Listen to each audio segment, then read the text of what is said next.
পেটে তীব্র ক্ষুধা নিয়ে এক মুঠো খাবারের অপেক্ষা, এই আশাতেই পাত্র বাড়িয়ে দিচ্ছেন অপর পাশে থাকা পরিবেশনকারীদের দিকে। ক্ষুধা সহ্য করতে না পেরেই বুঝি খাবার নেয়ার এত ব্যস্ততা, কাকে ছাড়িয়ে কে আগে খাবার নেবে চলছে এমন অস্থিরতা। এই মর্মান্তিক দৃশ্যটি যুদ্ধ বিধ্বস্ত অঞ্চল গাজার। উপত্যকাটির অপুষ্টিতে ভোগা মানুষের জন্য এক মুঠো খাবারই যেন অনেক বড় প্রাপ্তি।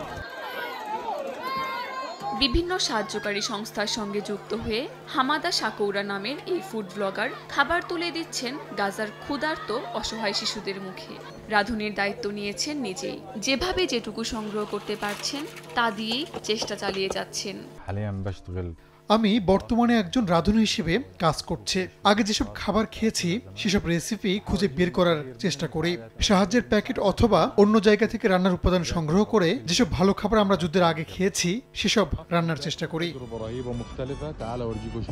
এদিকে যুদ্ধের বীভৎসতায় জীবন যখন অনিশ্চিত, হারিয়ে যাওয়া স্বাভাবিক জীবনের কথা ভুলে থাকতেই যেন আরেক শিশু কাজ করছেন নানা ধরনের খাবার বানানোর কন্টেন্ট নিয়ে। আমার বয়স 10 বছর। আমি সামাজিক যোগাযোগ মাধ্যমে রান্নার কন্টেন্ট নিয়ে কাজ করি। আমি স্কুলে ফিরে যেতে চাই, কিন্তু যুদ্ধের জন্য সব বিদ্যালয় বন্ধ। এভাবেই এক বছর ধরে চলা ভয়াবহ যুদ্ধের মধ্যে গাজায় বয়ে চলছে জীবন।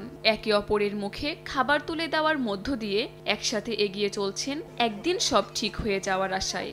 সব ঠিক হয়ে গেলে বিদ্যালয়ে ফেরা হবে শিশু রেনাত আতাল্লার। এমন আশাতেই বেঁচে থাকার তাগিদে শুরু করেছেন রান্নার কন্টেন্ট বানানোর কাজ। কাকুলি আক্তার, সময় সংবাদ।